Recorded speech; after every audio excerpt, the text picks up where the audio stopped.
Welcome, ladies and gentlemen, to the Infowars Nightly News. I'm your host, Aaron Dykes. Today is Tuesday, November 13th, 2012. Tonight on the Infowars Nightly News, the eugenicists are in full force. They want your children, water supply, and a green world order. Aaron Dykes speaks with Twila Brase about the global database created to categorize a newborn's DNA. Plus, Florida fluoride politicians are sent packing. Then, markets nosedive as a congressman predicts economic riots in America. All that and more on the Infowars Nightly News.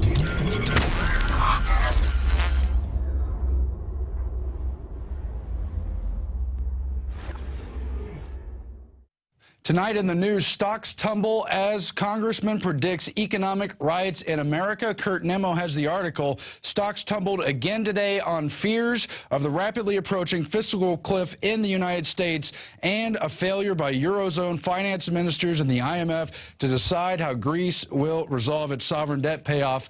Anything to remain beholden to the bankers. In the U.S., they'll talk about raising the debt ceiling, perpetuating the debt, anything to keep it going, while at least one congressman, Rep. John Fleming from Louisiana, says it looks like we're going to have to go through the same or similar pain as Greece to get real reforms as they look towards the IMF riots. Yes, it could happen in America. You better believe FEMA and Homeland Security are getting ready for something, and we learned in the past weeks that is not for hurricanes like Sandy. It is for collapse in this country. Meanwhile, why Obama wants your guns and the rest of your freedoms. Paul Joseph Watson and Alex Jones have a special report on how the Second Amendment is in the crosshairs. We did a special report video on this last week as well, and it's really not debatable. Obama, at the debates with Romney, said he was trying to bring back the assault weapons ban that was enacted into law under Clinton, and all the minions from both administrations have given their quotes. You heard Eric Holder in 1995 saying we have to brainwash people about guns. You've heard Sarah Brady saying we need to get rid of all the guns. You've seen Dianne Feinstein celebrate the gun bans in San Francisco, the city she was mayor in, and throughout the country. Now she has new legislation fresh for this lame duck session or Obama's next term to ban as much as she can.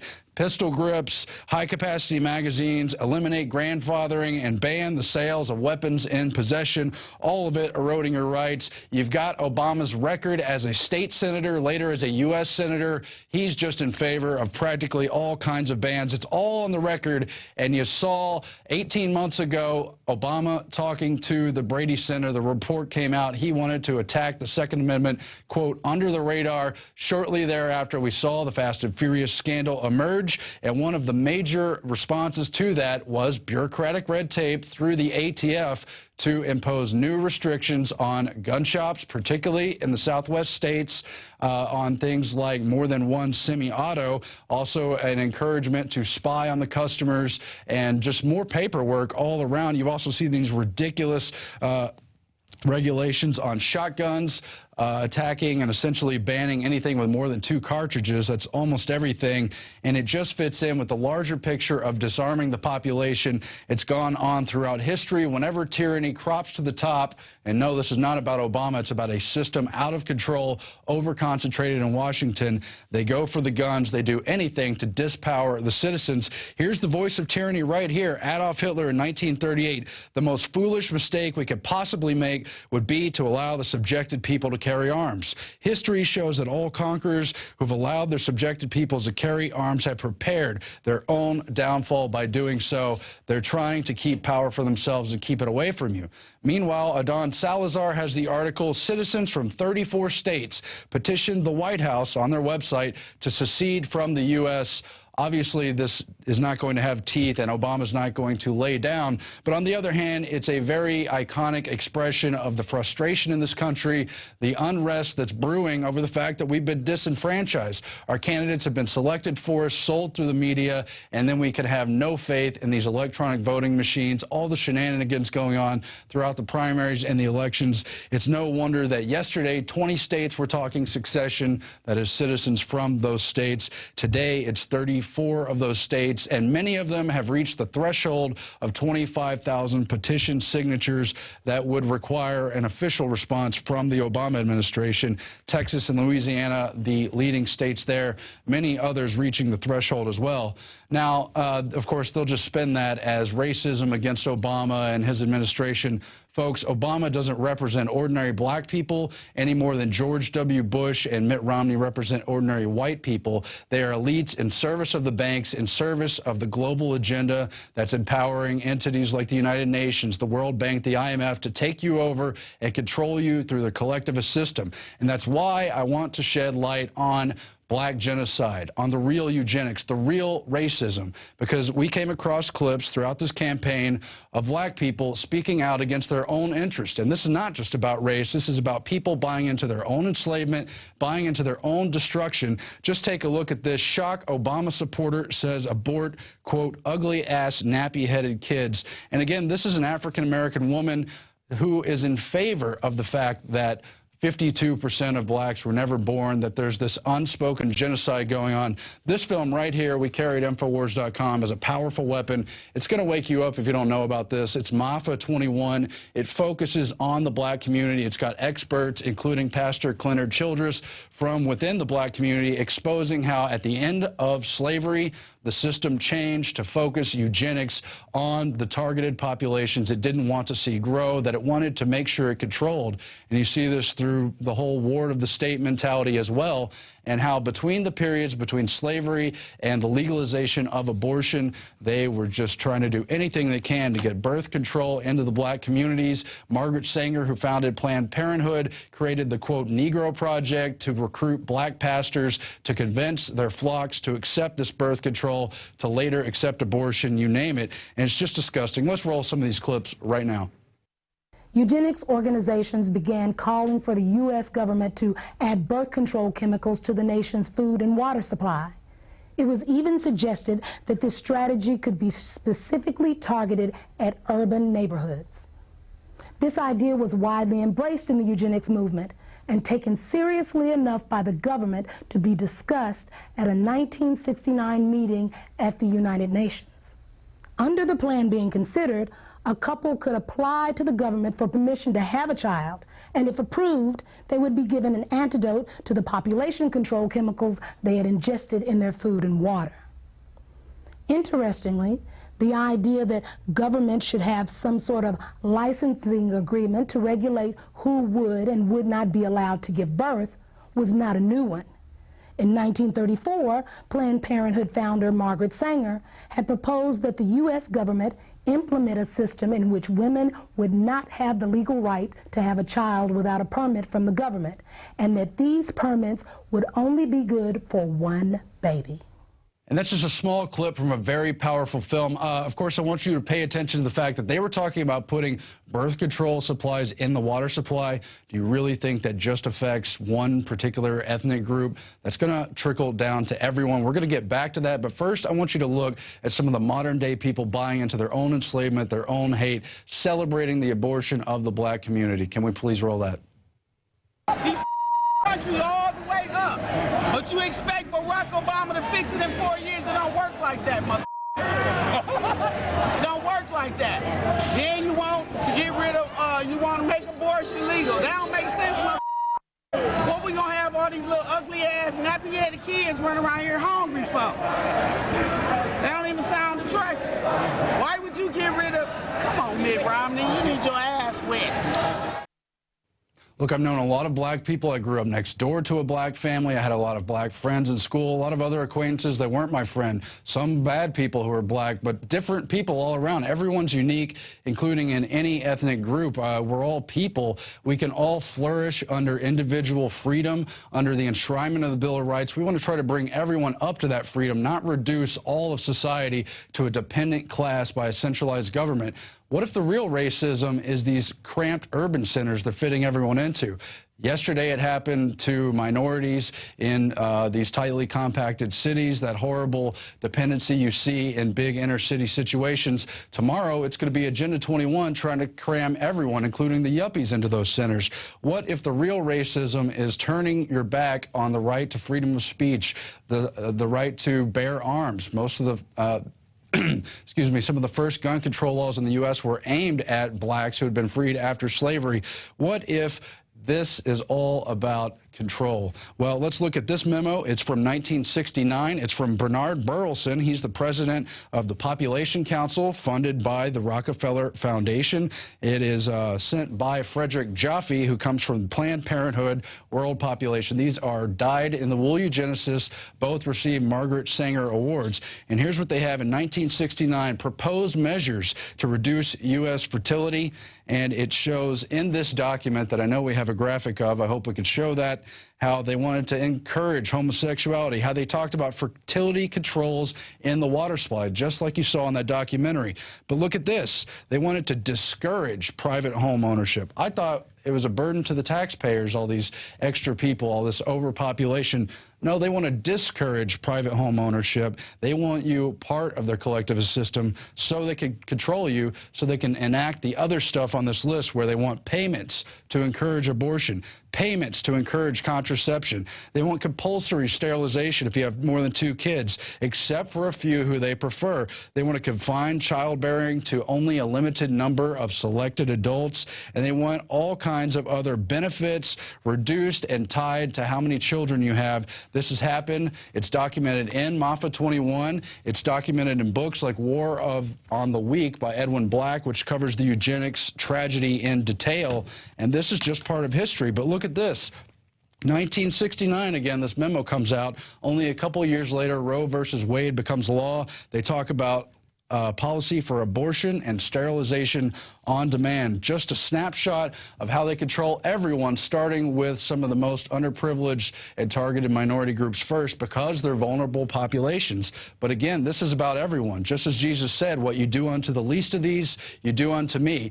If you put sterilants in the water, it's going to trickle down. And that brings me to the modern day example. The Detroit columnist who earlier this year in February called for sterilants in the drinking water to curb poverty numbers. This guy, Nolan Finley, really disgusting, from the Detroit News, writes, since the national attention is focused on birth control, here's my idea. If we want to fight poverty, reduce violent crime, and bring down our embarrassing dropout rate, we should swap contraceptives for fluoride in Michigan's drinking water. And unfortunately, this is part of the larger belief that you can control things from the top down and engineer society. It's only going to cause a spike in the cancer rate. It's going to spread to everyone, white populations, you name it. These gender-bending compounds, it's going to trickle down the pure evil that it is.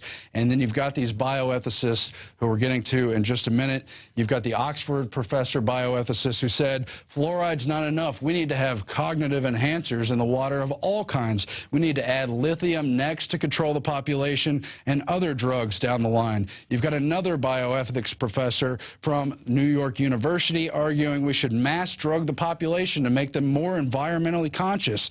Meanwhile, we should start genetically engineering smaller babies so they reduce their carbon footprints. Does that sound like a society you want to live in? You've got, of course, the bioethicists who argued that newborn babies can be allowed to be killed, saying that both fetuses and newborns are not actual persons. They don't have the same moral status as regular human beings, and that killing a newborn up to age 3 should be allowed anywhere where abortion is allowed. And you see how they ratcheted that in over the years. It's not as if that was accepted some time ago in this particular society. You've also got the same Julian Salvesco bioethicist arguing that engineering ethical babies is a moral obligation, and they just want to use the emerging genetics, the new sciences, to create greater control, which brings me to the article I published today. The system announces it will use DNA stolen from babies. This is part of a larger controversy where for decades and decades they were secretly taking those blood samples when babies are born in and hospitals and putting them in a database so they could compile the genetic info, study you, and lead to a paradigm where they could control your actual genetic makeup. And so now you've got bioethicists, after lawsuits were filed and they were forced to destroy much of the blood sample records and start informing parents that they were actually taking the blood. Now you've got these bioethicists arguing that parental rights and privacy concerns aren't good enough reasons not to collect this blood, not to study it. And they're saying that it needs to take a back seat to the genetic treasure trove that researchers have in collecting, without your permission, without your knowledge, without your consent, the blood of your newborn children and put into these databases. We're going to get into that in detail on the other side of this break with Twila Brase. She is from Minnesota and has fought this issue heavily. Only Minnesota and Texas have really owned up to this issue, and we'll get into that momentarily. But who are these bioethicists? They're nothing but neo-eugenicists. I've studied the issue in depth. It goes back to the people who brought us eugenics proper in the late 1800s. Charles Darwin, who wrote The Theory of Evolution, or who popularized it, his cousin Sir Francis Galton, and his bulldog T.H. Huxley, the grandfather of Aldous Huxley and of UNESCO founder Julian Huxley. And they believed, it's a trickle down from this elitist belief, that you can ethically, in a biological sense, you see, you could bioethically replace inferior beings with superior beings, and that is a morally righteous move. And it's just a little piece of what all of this eugenics is about. Speaking of substances in the water, the population has been waking up to fluoride. We've seen citizen movements across the country lobbying their local governments to take out this toxic sludge that comes from aluminum production, byproducts from nuclear waste production, which is incredibly damaging to thyroid, to IQ, to all kinds of systems in the body, to bone structures. And just last year, we had an activist, an Infowars listener, and a Tea Party activist named Tony Costa, who got fluoride removed in a huge victory in Pinellas County, Florida, with over 700,000 residents. He got them to vote 4-3 in favor of taking that fluoride out. Now, in this latest election, they have run out those politicians who voted to remove the fluoride, and they blame their losses specifically on the fluoride issue. 2 of the 4 were removed in this election in Pinellas County. The third, Norm Roche, said while he did favor removing the fluoride, he's seen the light. He'll not be talking that way again, and he's ready to endorse putting the fluoride back in as soon as possible, within about 2 weeks, they say, when they have their first session. And you've got the people replacing them just cheering on fluoride, cheering on any kind of population control. Paul Craig Roberts has an interesting article on the whole affair over General Petraeus and his sex scandal. He writes, while evil continues to envelop America, the public is focused on CIA Director General Petraeus' resignation. The FBI spied on him and found that he was having an affair with his biographer, a woman 20 years younger than his 60 years. What is it with Americans and sex? Why is an illicit affair the only reason for removing someone from political office? Why is it that political governments, presidents, vice presidents can violate U.S. statutory law, torture people, spy on Americans without necessary warrants, murder U.S. citizens without due process, confine U.S. citizens to dungeons for life without evidence or due process of law, start multi-trillion-dollar wars on the basis of completely contrived allegations, with no basis in fact, by the way, murder civilians in 7 countries, overthrow legitimate governments, and none of this is a good enough reason to remove any of those politicians from office. Only a sex scandal can do it. That brings us to our quote of the day. Every dictator is an enemy of freedom, an opponent of law. Words to think about from Demosthenes. We'll be back on the other side of this break again with more on that baby's blood scandal, how they're databasing DNA. Stay tuned. This is the Infowars Nightly News. We need your support in spreading this message so we can turn things around and save this country. Insider billionaire investors like George Soros and John Paulson have recently made massive moves into gold, purchasing what Bloomberg News described as gold hoards. Soros alone doubled his holdings in a single day. Russia's Vladimir Putin has doubled down on gold, increasing the country's holdings by over 100%. With $1.8 trillion under management, the bond king Bill Gross, the world's preeminent bond fund manager at PIMCO, has warned investors of the dangers of QE3 and inflation. And what's he betting on? You guessed it, gold. Friends, this is Alex Jones for MidasResources.com. For more than 15 years, I have exclusively used Midas Resources for all my precious metal needs. Whether it's bullion or collectibles you're looking for, Midas Resources is simply the best. I own my gold as a hedge against inflation. This Federal Reserve fiat currency could go the way of the Deutschmark and the Weimar Republic anytime. In these historically dangerous times, it makes sense to physically hold gold and silver. Midas already has some of the best deals in the industry. But if you give them a call and mention the radio special, they will give you a list of the day's super specials. Midas brokers are standing by to answer all your questions at 800-686-2237. They also have a lot of informative free literature explaining the opportunities and risk of holding precious metals. They are ready to answer your questions at 800-686-2237. Again, that's 800-686-2237. As we saw in Katrina, and as we are watching now in New York and New Jersey, the federal government can't and won't help you in a crisis. FEMA ran out of water and MREs in days. Electricity is still off to over 1 million people.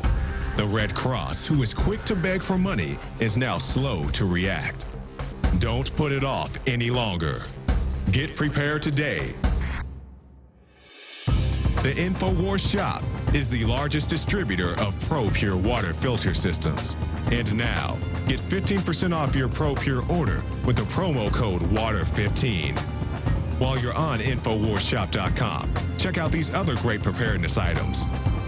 The Aquapod kit lets you store up to 65 gallons of water in your bathtub. Pocket Socket provides you with manual electricity for small electronics like your cell phone. The Life Straw is great for your bug-out bag. And check out our complete line of Interfood products for great tasting and nutritionally dense foods that have a great shelf life. If you are looking to secure your home in a crisis, you can order Strategic Relocations, the film, a great companion to the book Strategic Relocations 3rd edition, and The Secure Home by Joel Skousen. When the time to perform arrives, the time to prepare has already passed. Get prepared now, so if a crisis strikes your home, you and your family will be secure. Go to InfoWarsShop.com and don't forget the promo code WATER15.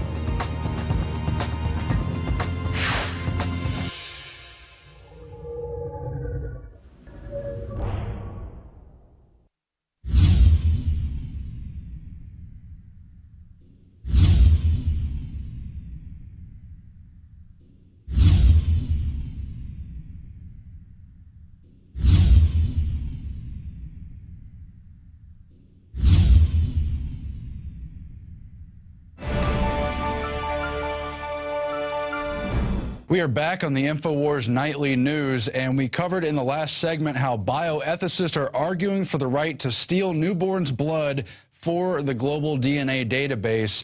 And to further flesh out that issue, we're bringing up one of the experts on that issue.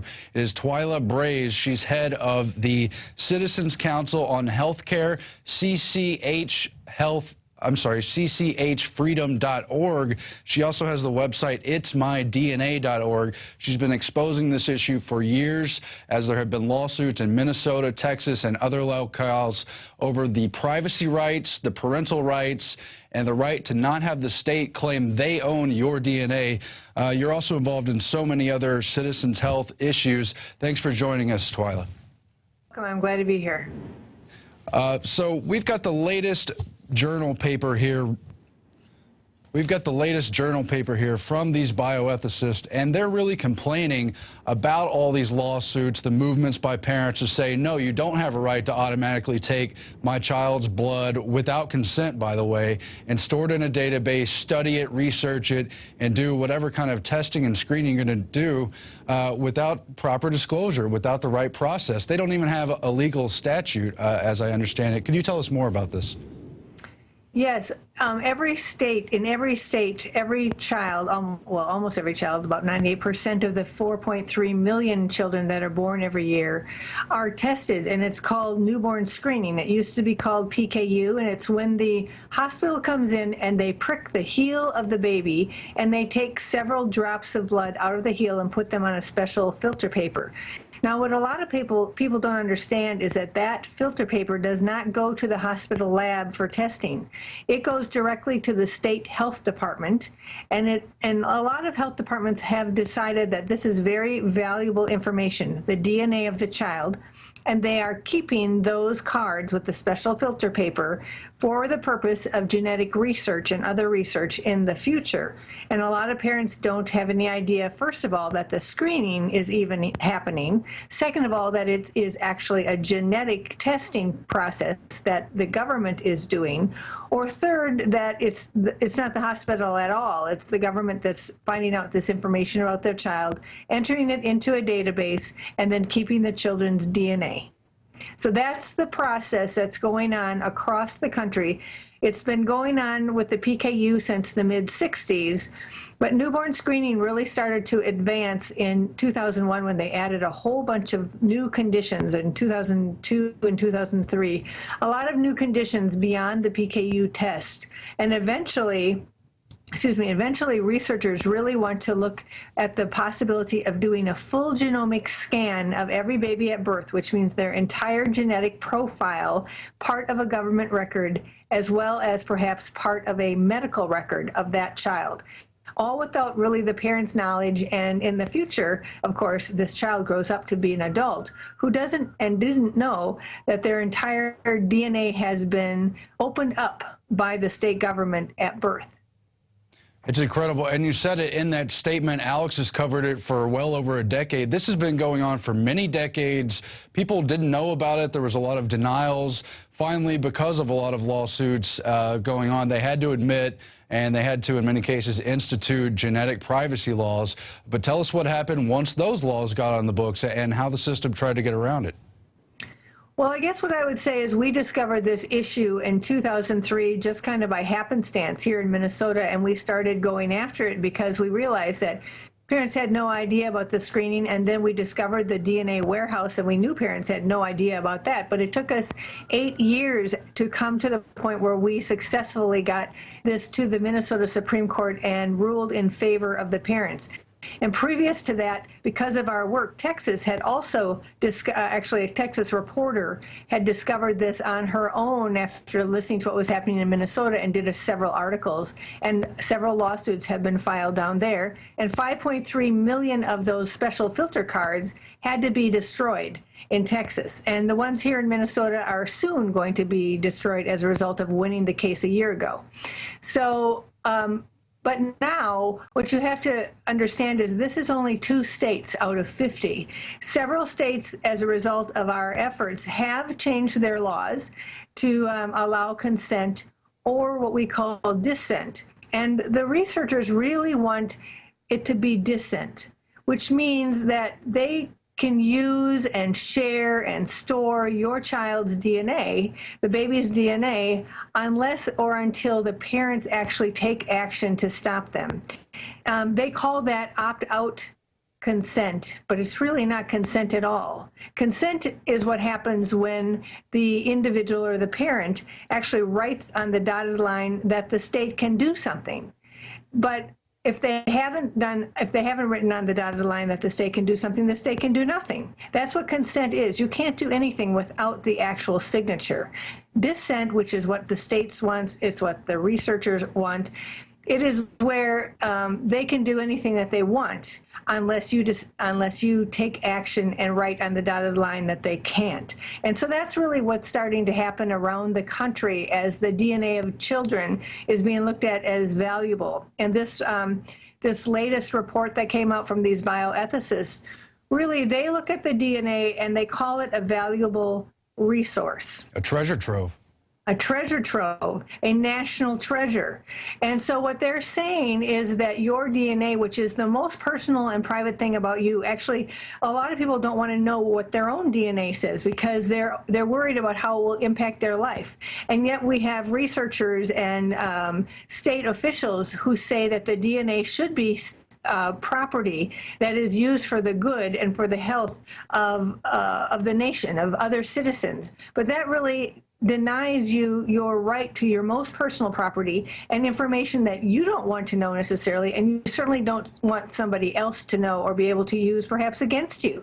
You know, we have no idea what will happen when everybody, if that would happen, when, you know, state officials, when cost controllers, when politicians realize that they can find out who's going to be expensive and who isn't, or they can find out things like who's really the parent and who isn't. Mm-hmm. And parents, you know, parents don't understand this, but there's a bunch of diseases that are found through the child's DNA that say about a condition or a genetic trait that the parent has, that the parent doesn't even know about. And so there's a lot of things that happen in newborn screening and can be done with the blood that parents aren't thinking about. And parents need to know about and be given their full consent rights, their fully informed consent rights before they move forward. And they need to think about their child, because this child might be just 2 days old when this happens, but 18 years later, they're going to be an adult. And at some point, they're going to realize that their entire genetic code has become public property. We don't think this is a very good idea at all. Well, just to reiterate what you've already said, this is a fundamental civil rights issue. These are our inherent rights as individuals. It's enshrined in the Constitution and the Bill of Rights, and yet they've taken this DNA material without ever telling us. Then when they were caught, they've argued that they have a right to own it and have kind of reluctantly agreed to destroy it in some cases. How do we even know they're living up to that part of the bargain? I tell people that I would be rich for every parent who says exactly that thing to me. Is they say they are going to destroy it, because there are laws here in Minnesota, for instance, which says that the parents can ask for the destruction and the department has to say that they did it. And parents have said to me, but how do I know that they did it? And I can't tell you how many parents have asked that question. So in Texas, they actually took away those 5.3 million in 2.5 semi-truck loads in the dark of the night. One of the agreements with the court was that they wouldn't have to announce when it was happening. Now, we hope to have something different happen here in Minnesota. And in every other state, it really should be part of what happens in the public's eye when they destroy this, so that parents really understand that it really happened and that their child's genetic information has been protected by the virtue of the fact that the state doesn't have it anymore. Now, the bioethicists themselves here are arguing that the greater good, the state's right to research, the scientific community's right to understand the genome trumps parental rights. It trumps individual rights. But they're part of all kinds of slippery slopes. And yes, there's arguments individually. Is it right to bring a child into the world if you know it has Down syndrome, all these other conditionalities? But overall, they're weighing in on abortion, end-of-life care, rationing of health care. They're talking about artificial insemination, cloning issues. These bioethicists have been arguing that you should be allowed to kill infants up to age 3, I guess if they're deemed unworthy for, you know, the rest of their life. They've been weighing in on putting lithium and other psychotropic drugs into water supplies to control the populations. I don't know if you've seen these articles, but what is this field? What is bioethics really? Well, I have not seen all of those instances that you are talking about, and I don't know that the bioethicists in this particular article have promoted any of that, although I do know that there certainly are some bioethicists who really want, like Peter Singer, for instance. You know, he really believes that a child doesn't have isn't really a person until they're 30 days old, and that they don't have a conscience, and so that it's okay to kill them. And when you hear that sort of thing, you really find it unbelievable. But that has been reported far and wide, what Peter Singer said. And Peter Singer cannot possibly be the only person who's doing this. And he is the chair of a Princeton, I can't remember what it's called, a department or something. And so, you know, here is something from someone from a very well-established university, and yet he is saying these things and has said them. When you think about bioethics, a lot of people think, well, this is a good thing because we're talking about bioethics. But unfortunately, a lot of the bioethicists that are out there are talking about things that are in violation to many people's values of life and individual choice over when it starts and when it ends.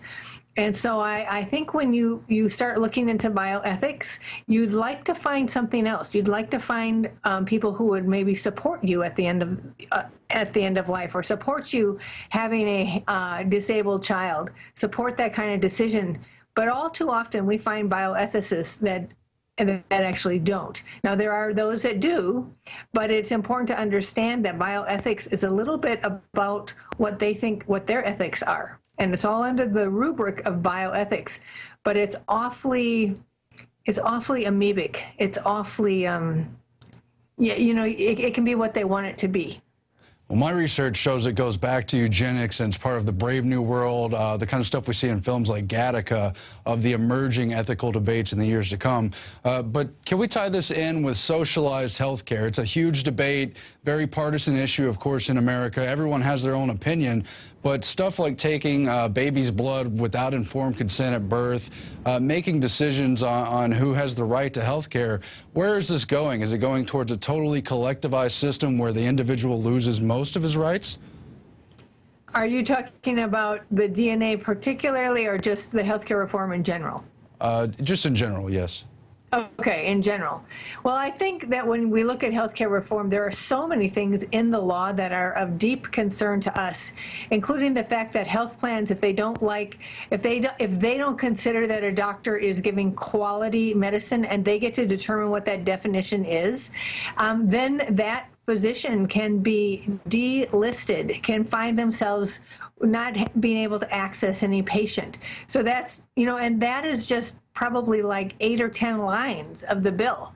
There are lots of sections in that bill where it gives the Secretary of Health and Human Services control over what kind of coverage we will have and what kind of care we will have. It requires doctors to report to the federal government about their quality, and it's according to the measures that the federal government determines. And quality often simply means compliance. Compliance with how the government wants the doctors to do medicine. So if we just wrap this into the baby DNA issue, what we see is the possibility that if your genes look like you're going to be a very expensive individual, either as a baby or as a child or an adolescent or an adult, it could be that there are things that are going to be available to you and other things that aren't. It could actually mean that there could be the possibility of pressure to do some kind of genetic manipulation in order to try and keep these things that your genes say might happen from happening. So, when the government gets that much control over doctors, and they get that much control over what happens in the exam room and what happens at the bedside, which is what the federal law is going to do, then we look at everything that's taking place in healthcare, including the taking of DNA at birth, with concern, because the whole plan here is to contain costs. And this is not the way to contain costs. The way to contain costs is actually to give people their own money and have catastrophic coverage that's only for catastrophes. And this will bring prices down, and it will put the patient and doctor back in the driver's seat. But that's not where healthcare reform is going. Healthcare reform is taking the patient and the doctor out of the driver's seat and putting the government and a whole cast and crew of bureaucrats into control. Right. In closing, can you tell us about your website and how you're fighting these battles in the days to come? Of course, again, you've been involved in the baby DNA issue since 2003 when you discovered it. You were involved in these lawsuits. And clearly, this paper, to me, tells me the system is not happy with that. They're trying to take back that power. So tell us what people can do, how they can find your website, and how we can spread the word about this issue. Sure, and it just reminds me that there are 2 papers that came out within the last month that talk about the need for consent, not only for screening, but also for the storage and use of DNA. And they haven't got very much coverage compared to this particular paper that asks for the DNA to be available as a public resource. Now, regarding our website, it is www.cchfreedom.org. That's like Citizens Council for Health Freedom, which is what our organization's name is. So CCH cchfreedom.org. And in particular, on the baby DNA issue, we have a special website, itsmydna.org. We also have a weekly publication called the E-News that talks about this issue, healthcare reform, Obama's exchanges, which are the federal takeover centers, which we're trying to stop in every state around the nation. And that's where you can get all the information I think that you will need, and certainly can contact us by phone at 651-646-8935. Twila Brase at cchfreedom.org and itsmydna.org. Thanks very much for joining us, and I hope people will check out your website. Thanks so much. All right.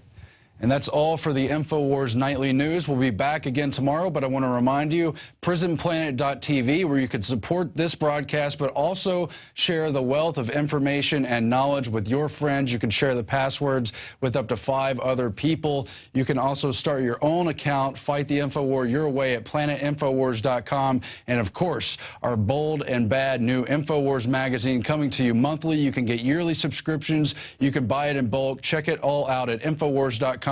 Thanks for watching, and good night.